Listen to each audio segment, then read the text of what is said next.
નમસ્કાર, મંતવ્ય ન્યૂઝમાં આપનું સ્વાગત છે। મેટ્રો 10 સાથે હું છું હિનલ। તો નીતા અંબાણીને લઈને હાલ અત્યારે એક બ્રેકિંગ ન્યૂઝ સામે આવી રહ્યા છે। નીતા અંબાણી જામનગરના લાલપુરની મુલાકાતે છે।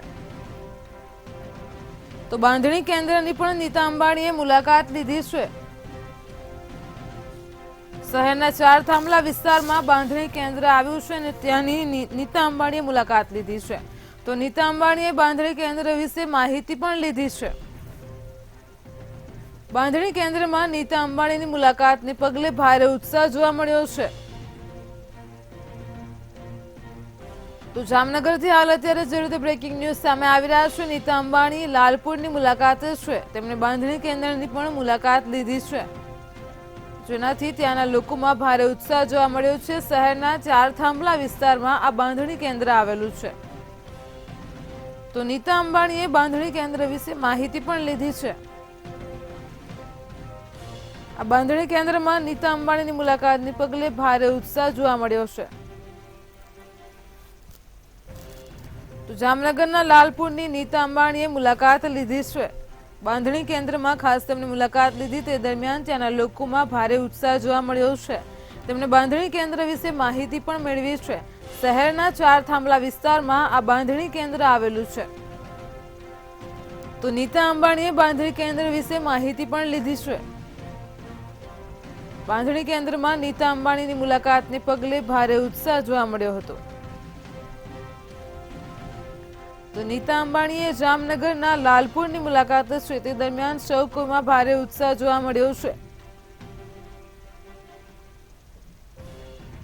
તેમણે બાંધણી કેન્દ્રની મુલાકાત લીધી છે તે દરમિયાન તેમણે તેના વિશે માહિતી પણ મેળવી છે। નીતા અંબાણીએ બાંધણી કેન્દ્ર વિશે માહિતી લીધી છે। જામનગરમાં લાલપુર ખાતે નીતા અંબાણીએ મુલાકાત લીધી। બાંધણી કેન્દ્રમાં તેમણે મુલાકાત લીધી છે। તો હાલ જેવી રીતે બ્રેકિંગ ન્યૂઝ સામે આવી રહ્યા છે, નીતા અંબાણી જામનગરના લાલપુરની મુલાકાતે છે। બાંધણી કેન્દ્રની નીતા અંબાણીએ મુલાકાત લીધી તે દરમિયાન ત્યાંના લોકો સાથે વાતચીત કરીને માહિતી મેળવી છે। સૌ કોઈમાં ભારે ઉત્સાહ જોવા મળ્યો છે। તો નીતા અંબાણી જામનગર આવી પહોંચ્યા છે। લાલપુર તો હાલ તેઓ મુલાકાતે છે। તેમણે બાંધણી કેન્દ્રની મુલાકાત લીધી છે। આ બાંધણી કેન્દ્રમાં નીતા અંબાણીની મુલાકાતને પગલે ભારે ઉત્સાહ જોવા મળ્યો છે।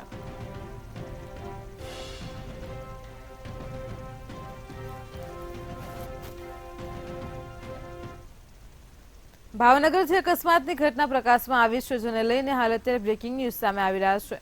તો ભાવનગરમાં અકસ્માતની ઘટના બની છે।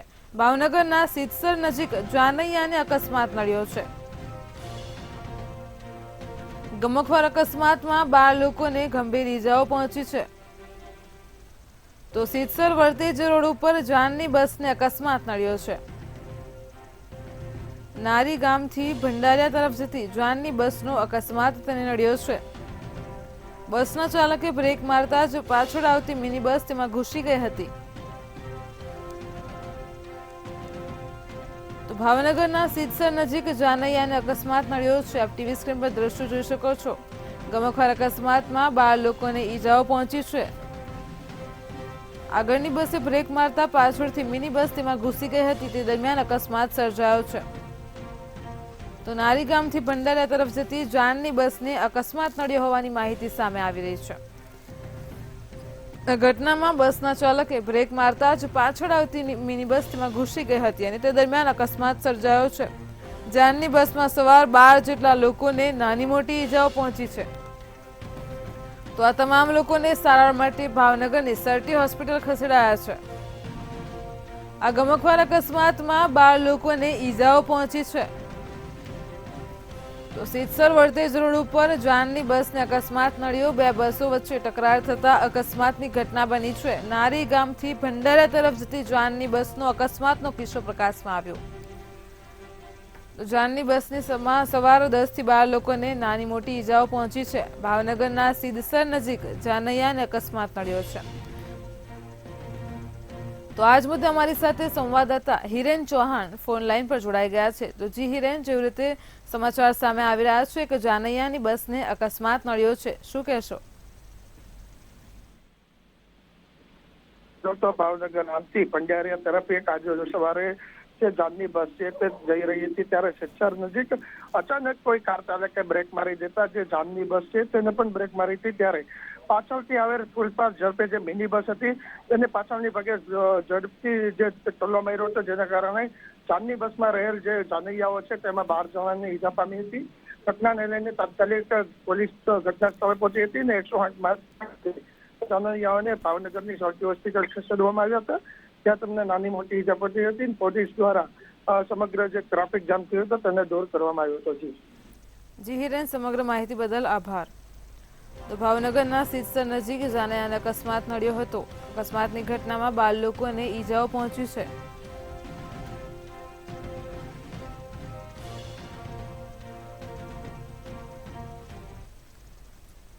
રાજકોટમાં આગામી 15મી ફેબ્રુઆરીએ ટેસ્ટ મેચ રમાશે, જેને લઈને વધુ એક અપડેટ સામે આવી રહી છે. તો હાલ અત્યારે રાજકોટમાં ભારતીય ટીમના તમામ ક્રિકેટર્સ છે. ભારત ઇંગ્લેન્ડ વચ્ચે એસસીએ સ્ટેડિયમ ખાતે ટેસ્ટ મેચ રમાશે. તો ટેસ્ટ મેચને લઈને એસસીએ દ્વારા તૈયારીઓને આખરી ઓપ અપાયો છે. સ્ટેડિયમમાં હાલ અત્યારે તૈયારીઓને આખરી ઓપ અપાઈ રહ્યો છે. 13-14 ફેબ્રુઆરીના રોજ બંને ટીમો સ્ટેડિયમ ખાતે નેટ પ્રેક્ટિસ કરશે. ભારત ઇંગ્લેન્ડની મેચને લઈને ક્રિકેટ રસિકોમાં ભારે ઉત્સાહ જોવા મળ્યો છે. તો મેચની ટિકિટના વેચાણમાં પણ હવે સારો એવો રિસ્પોન્સ મળી રહ્યો છે. શનિવાર અને રવિવારની ટિકિટનું સૌથી વધુ વેચાણ થઈ રહ્યું હોવાની વિગતો સામે આવી રહી છે. ભારત ઇંગ્લેન્ડ વચ્ચે એસસી સ્ટેડિયમ ખાતે ટેસ્ટ મેચ રમાશે. તો ટેસ્ટ મેચને લઈને સૌરાષ્ટ્ર ક્રિકેટ એસોસિએશન દ્વારા તૈયારીઓને આખરી ઓપ અપાઈ રહ્યો છે. રાજકોટમાં ત્રીજી ટેસ્ટ મેચ રમવા જઈ રહી છે. આગામી 15મી તારીખના રોજ 13 થી 14 ફેબ્રુઆરી દરમિયાન બંને ટીમે ગ્રાઉન્ડ ખાતે નેટ પ્રેક્ટિસ કરશે. તો આ રાજકોટમાં 15મી ફેબ્રુઆરીએ ટેસ્ટ મેચને લઈને તમામ રાજકોટવાસીઓમાં સૌ કોઈમાં ભારે ઉત્સાહ છે. તો આ ટેસ્ટ મેચને લઈને હાલ તો અત્યારે સૌરાષ્ટ્ર ક્રિકેટ એસોસિએશન દ્વારા તૈયારીઓને આખરી ઓપ અપાયો છે. 13મી અને 14મી ફેબ્રુઆરીના રોજ બંને ટીમો સ્ટેડિયમ ખાતે નેટ પ્રેક્ટિસ કરશે. એસસીએ દ્વારા બધી પ્રકારની જે રીતના બીસીસીઆઈ ગાઈડલાઇન્સની હોય એ રીતના આપણે તૈયારી કરી છે. ટેસ્ટ મેચની સિક્યોરિટી બધાને પ્રોપર વ્યવસ્થા, જેટલા પણ પ્રેક્ષકો જોવા આવશે, જે ક્રિકેટ જે આપણું ટેસ્ટ ક્રિકેટ છે એ બહુ જ ઇમ્પોર્ટન્ટનું ક્રિકેટ છે, જેનું આખું બેઝ લાઇન ત્યાંથી જ આખું આ ડેવલપ થયું છે. એટલે મારા ખ્યાલથી આ બહુ જ અગત્યનો મેચ છે. અને ઇંગ્લેન્ડ જેવી ટીમ જે બહુ જ સારું પણ કરી ચૂકી છે, પહેલા મેચમાં ને 1-1 ઇક્વલ થયા છે. આ મારા ખ્યાલથી અહીંયા રાજકોટમાં બહુ ટાઈમ વખત પછી ટેસ્ટ મેચ આવ્યો છે, તો હું એવું ઈચ્છું છું કે સારામાં સારો મેચ થાય. રાજકોટવાસીઓને કઈ રીતનું મનોરંજન એસસીએ પૂરું પાડશે? મનોરંજન તો ક્રિકેટર જ તમને પૂરું પાડી શકશે, ઇન્ડિયન ટીમ. અમે લોકો તો વધારે બધી ફેસિલિટીને સારામાં સારી કમ્ફર્ટથી બધાએ પ્રેક્ષકો શાંતિથી મેચ જોઈ શકે એ જ અમે ઈચ્છા કરીએ. અને મારા ખ્યાલથી એવું જ અમે કરશું બધું સરસ. મહુવાથી હાલ અત્યારે એક બ્રેકિંગ ન્યૂઝ સામે આવી રહ્યા છે. તે અનુસાર મહુવામાં તસ્કરોએ ખાતર પાડ્યું છે. તો મોબાઈલ શોપમાં તસ્કરોએ પાડ્યું ખાતર. મહુવાથી જે બ્રેકિંગ ન્યૂઝ સામે આવી રહ્યા છે, ચોરીની ઘટના પ્રકાશમાં આવી છે. એસટી બસ સ્ટેન્ડ પાસેથી અમૃત બજાર કોમ્પ્લેક્સમાં ચોરીની ઘટના સામે આવી છે. તો જમાણી મોબાઈલ શોપમાંથી મોબાઈલની ચોરી થઈ છે. અહીં કિંમતી મોબાઈલોની ચોરી થઈ છે. દુકાનના શટરના લોકના નકુચા તોડીને ચોરીને અંજામ આપ્યો હોવાની વિગતો સામે આવી રહી છે. ચોરો શોરૂમના સીસીટીવી કેમેરાનું ડીવીઆર પણ લઈને પલાયન થઈ ગયા છે. તો પોલીસે ઘટના સ્થળે પહોંચીને પંચનામું કરી તપાસ હાથ ધરી છે. મોબાઈલ ચોરીની ઘટના પ્રકાશમાં આવી રહી છે. એસટી બસ સ્ટેન્ડ પાસેની અમૃત બજાર કોમ્પ્લેક્સમાં ચોરી થઈ છે. તો મહુવા ખાતે ચોરીનો બનાવ બન્યો છે. જમાણી મોબાઈલ શોપમાંથી કિંમતી મોબાઈલોની ચોરી થઈ છે. તો દુકાનના શટરના લોકના નકુશા તોડીને ચોરોએ આ ચોરીને અંજામ આપ્યો છે તે વિગતો સામે આવી રહી છે. સાથે જ ચોરો શોરૂમના સીસીટીવી કેમેરાનું ડીવીઆર પણ લઈને ફરાર થઈ ગયા છે. તો મહુવામાં એક મોબાઈલ શોપમાં તસ્કરોએ પાડ્યું ખાતર, જેને લઈને આ બ્રેકિંગ ન્યૂઝ સામે આવી રહ્યા છે. ચોરીની ઘટના પ્રકાશમાં આવી છે. એસટી બસ સ્ટેન્ડ પાસે ચોરીની ઘટના બની છે. અમૃત બજાર કોમ્પ્લેક્સમાં જમાણી મોબાઈલ શોપમાંથી ચોરીની ઘટના પ્રકાશમાં આવી રહી છે. મોબાઈલની ચોરીને લઈને બ્રેકિંગ ન્યૂઝ સામે આવી રહ્યા છે. ચોરી કરીને ચોરો સીસીટીવીના ડીવીઆર લઈને ફરાર થઈ ગયા છે. જે વિગતો સામે આવી રહી છે, કિંમતી મોબાઈલ ફોનોની ચોરી થઈ છે. તો જેવી રીતે આપ દ્રશ્યો જોઈ શકો છો, પોલીસે ઘટના સ્થળે પહોંચીને પંચનામું કરી તપાસ હાથ ધરી છે. સીસીટીવીના ડીવીઆર લઈને ચોરો ફરાર થઈ ગયા છે. તો એસટી બસ સ્ટેન્ડ પાસે આ ઘટના બની છે. જમાણી મોબાઈલ શોપમાંથી કિંમતી મોબાઈલની ચોરી થઈ છે. હાલ તો આ સમગ્ર મામલે પોલીસે તપાસ શરૂ કરી છે. તો મહુવા ખાતે મોબાઈલ ફોનની ચોરી થઈ છે, જેને લઈને સમાચાર સામે આવી રહ્યા છે.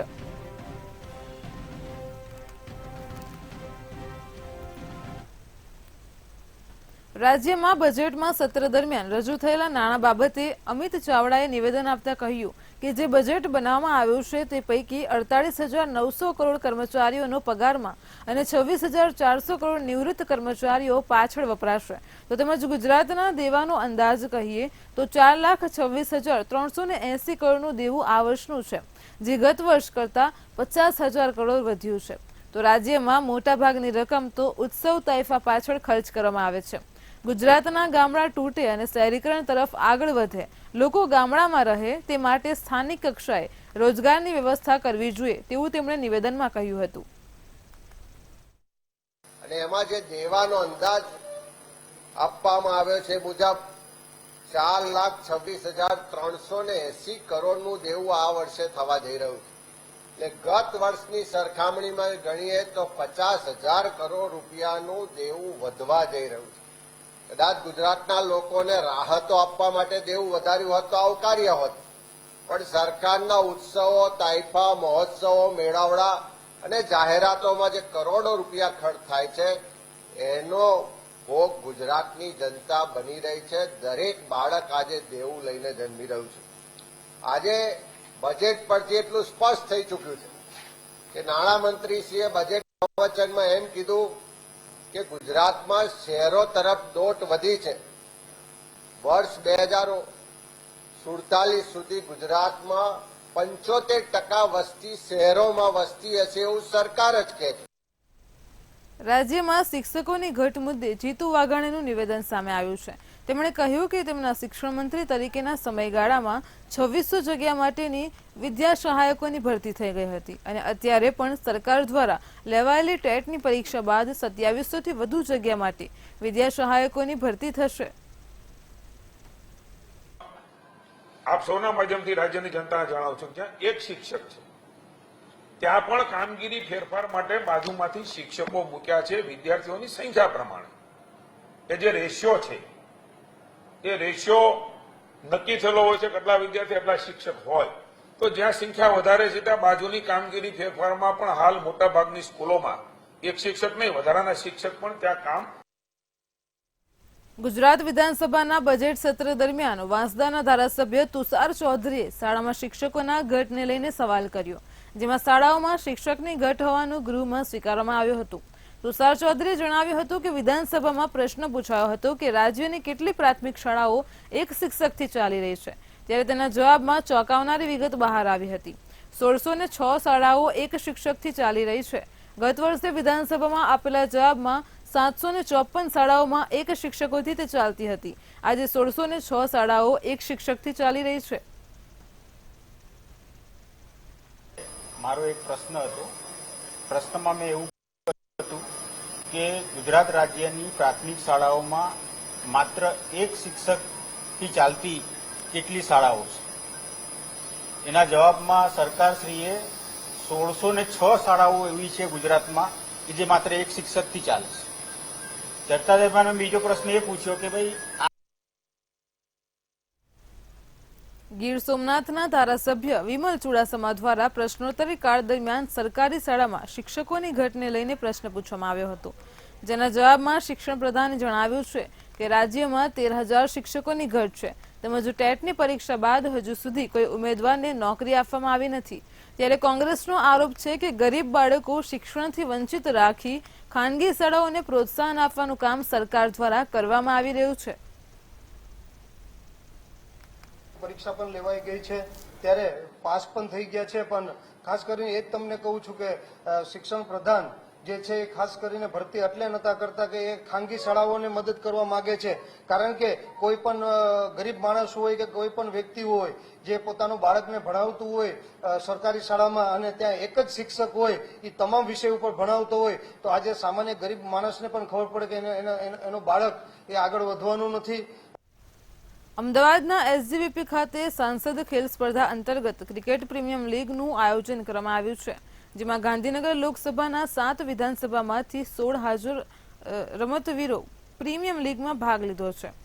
તો 21 દિવસમાં 800થી વધુ મેચોનું આયોજન થશે અને પ્રીમિયમ લીગમાં ખેલાડીઓનો ઉત્સાહ વધારવા માટે ભારતીય ક્રિકેટ ટીમના વાઇસ કેપ્ટન હાર્દિક પંડ્યા પણ આવ્યા છે. તો આ પ્રસંગે અમિત શાહે જણાવ્યું હતું કે ₹4,600 કરોડના ખર્ચે અત્યાધુનિક સરદાર પટેલ સ્પોર્ટ્સ એન્કલેવ તૈયાર થઈ રહ્યું છે, જ્યાં 2036નો ઓલિમ્પિક યોજાશે.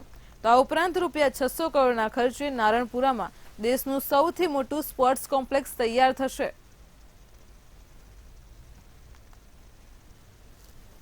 પનોતા પુત્ર અને ભારતીય ક્રિકેટ ટીમના યુવા ખેલાડી એવા હાર્દિક પંડ્યા પણ ઉપસ્થિત રહેવાના છે. બીસીસીઆઈના સેક્રેટરી અને એશિયન ક્રિકેટ કાઉન્સિલના ચેરમેન એવા જયભાઈ શાહ પણ અહીંયા ઉપસ્થિત રહેવાના છે અને ખૂબ મોટી સંખ્યામાં યુવાનો આ ટુર્નામેન્ટનું જ્યારે ઓપનિંગ થવા જઈ રહ્યું છે ત્યારે ઉત્સાહ સાથે અહીંયા ભાગ લેવા માટે પહોંચી રહ્યા છે.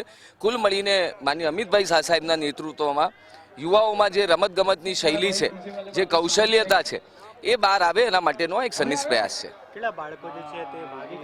15,000 કરતાં વધુ ખેલાડીઓ અને 1,000 કરતાં વધુ ટીમ આ ટુર્નામેન્ટમાં ભાગ લઈ રહી છે. જીએલપીએલના નામથી ગાંધીનગર લોકસભા પ્રીમિયમ લીગના નામથી આજથી એનું ઓપનિંગ કરવામાં આવે છે અને ગાંધીનગર લોકસભામાં આવતી 7 વિધાનસભામાં 14 જગ્યાએ સાથે એક સાથે 1,000થી વધુ ટીમો રમી રહી છે અને આ દરેક ટીમોના દ્વારા એક શાંતિથી પોતાના વિસ્તારના લોકો બાળકો રમી શકે. ખેલ મહાકુંભની અંદર આવનાર દિવસમાં વધુને વધુ પ્રગતિ થાય અને આ ક્રિકેટ જગતની અંદર જે રીતે બાળકોનો ઉત્સાહ છે, તો આ ગાંધીનગર વિસ્તારના સૌ બાળકો આ ખેલ મહાકુંભના અંદર ભાગ લે અને આંતરરાષ્ટ્રીય કક્ષા સુધી રમી શકે એ માટેનું એમનું લાંબા ગાળાનું આયોજન છે.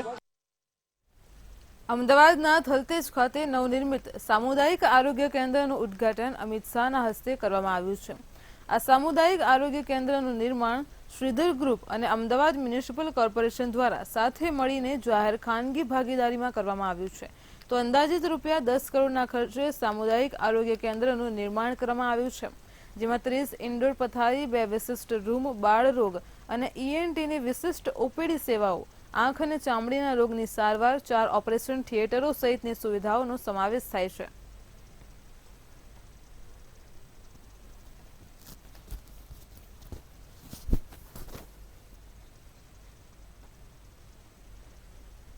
છેલ્લા ઘણા સમયથી સુરતનો ડાયમંડ ઉદ્યોગ મંદીની સ્થિતિમાં દેખાઈ રહ્યો છે અને તેમાં પણ રશિયા અને યુક્રેન વચ્ચે શરૂ થયેલા યુદ્ધની અસર આજે પણ સીધી રીતે ડાયમંડ ઉદ્યોગ ઉપર જોવા મળી રહી છે.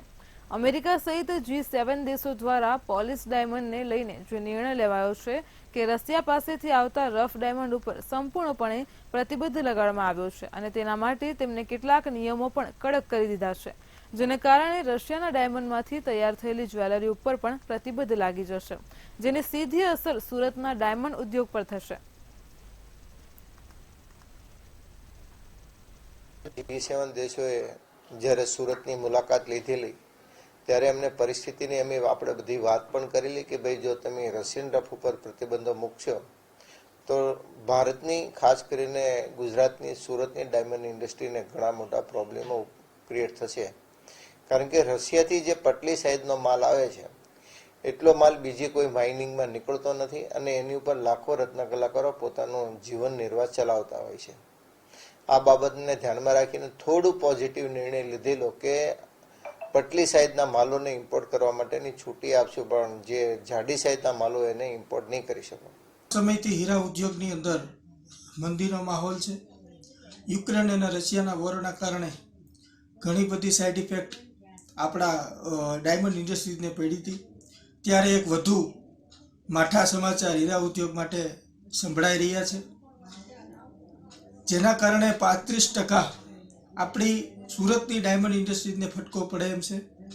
ઓપેક્ટ જે એક ઇન્ટરનેશનલ સંગઠન છે, ઓપેક્ટે આપણી ડાયમંડ ઇન્ડસ્ટ્રીઝના 1 કેરેટથી વધુ 1 માર્ચથી રશિયન ડાયમંડ ઉપર પ્રતિબંધ લગાડવા જઈ રહી છે. તો આના કારણે અસંખ્ય રત્ન કલાકારો બેરોજગાર બને એવી અમને આશા. ભાવનગરના સિંહોરમાં 10 દિવસથી પીવાનું પાણી ન મળતા લોકો પરેશાન થઈ રહ્યા છે અને પાણીના પ્રશ્નને લઈને વોર્ડ નંબર 8ની મહિલાઓ રણચંડી બની છે. ત્યારે સમગ્ર મામલે મોટી સંખ્યામાં મહિલાઓનું ટોળું પાલિકાએ પહોંચ્યું હતું અને છેલ્લા 10 દિવસથી પીવાનું પાણી ન મળતા ઉગ્ર રોષ ઠાલવ્યો હતો. તેમજ સિંહોર નગરપાલિકામાં મહિલાઓએ હલ્લાબોલ કર્યો હતો.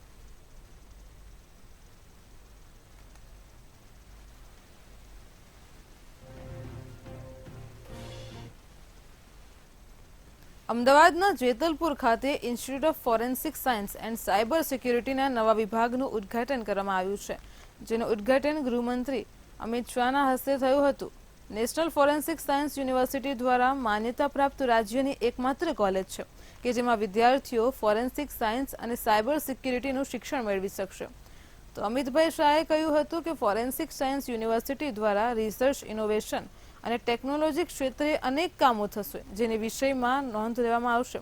તો દેશમાં ફોરેન્સિક સાયન્સની 9મી કોલેજ જેતલપુર ખાતે શરૂ થઈ છે.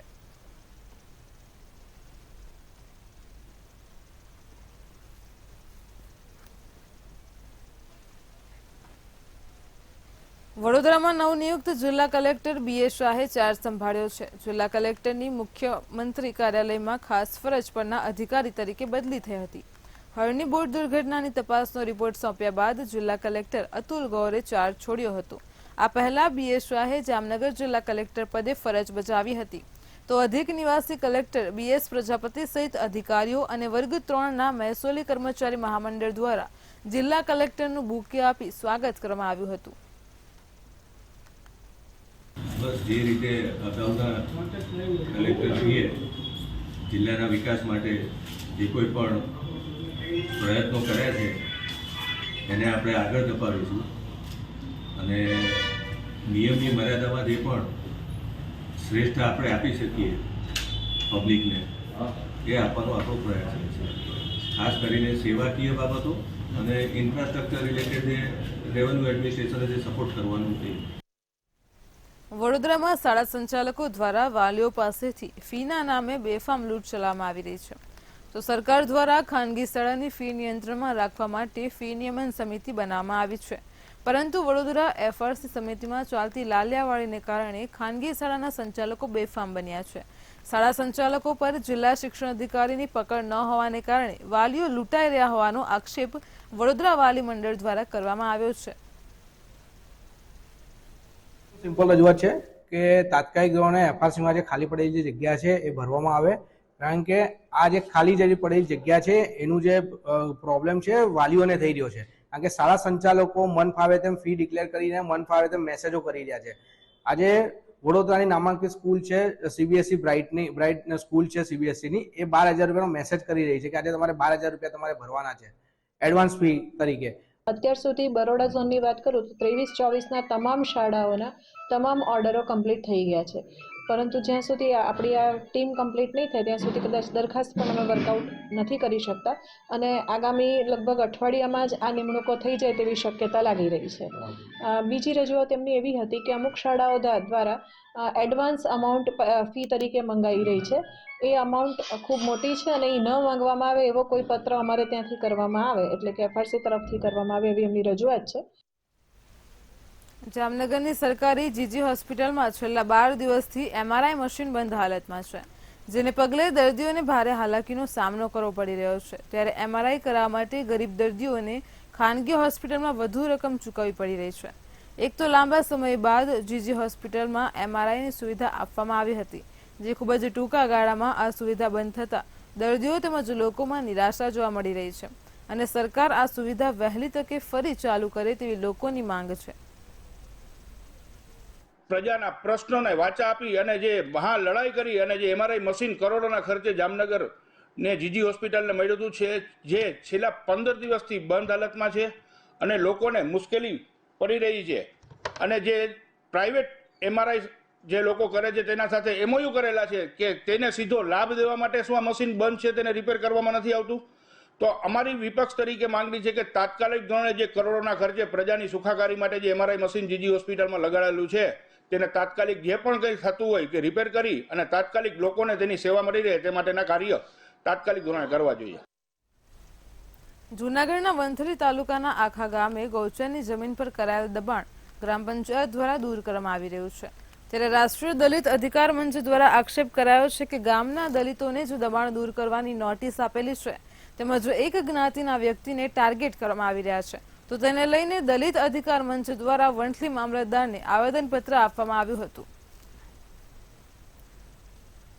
વ્યક્તિ જે હાલ ગ્રામ પંચાયત સામાજિક સમિતિના ચેરમેન હોય, એક જ વ્યક્તિએ પેશકદમી કરી તો ગ્રામ પંચાયત સરપંચે કોઈ મિટિંગ કે બેઠક બોલાવીને પોતાનો હોદ્દાનો દુરુપયોગ કરી અને નોટિસ આપી છે.